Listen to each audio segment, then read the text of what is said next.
Deep within the ancient Slavic wilderness, where sunlight barely pierced the dense canopy, a leshy ruled.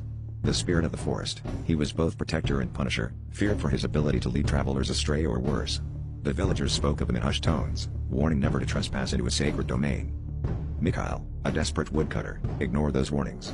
Winter's grip had left his family starving, and the forest was his only hope.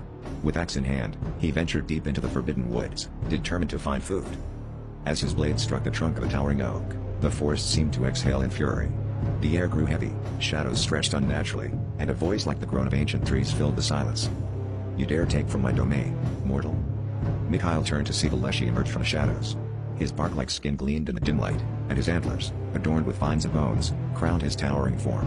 Glowing green eyes bore into Mikhail's soul. "Forgive me," Mikhail stammered, dropping his axe. "My family is starving. I had no choice." The leshy's lips curled into a jagged grin. "No choice? Mortals always have choices. But I am not without mercy. I will grant you food enough to last the winter, but at a price." Mikhail's heart pounded. "What price?" The leshy's voice dropped, cold and final. "Your youngest child. Bring them to me by the next full moon, and your family will never hunger again." Terror gripped Mikhail, but the thought of his starving children clouded his judgment. He nodded, and with a wave of the leshy's hand, the forest erupted with mushrooms, berries, and game. Mikhail fled with the bounty, his heart heavy with dread. As the full moon neared, Mikhail grew desperate. He could not bear to sacrifice his youngest, Anya, but the leshy's promise loomed over him. On the appointed night, he led her into the forest, tears streaming as he placed her on a mossy stone. The leshy appeared, his form blending with the trees. Anya, unafraid, looked up at him with wide, curious eyes. "You keep your bargain," the leshy said.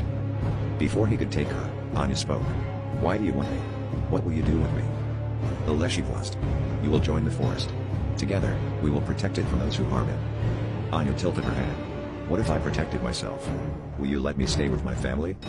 The leshy laughed. "A mortal child protecting my forest? How?" Anya stepped forward.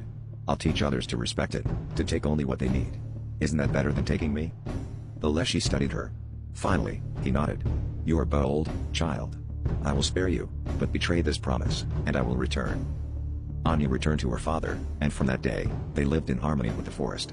But the leshy's glowing eyes remained, ever watchful, ready to enforce his bargain.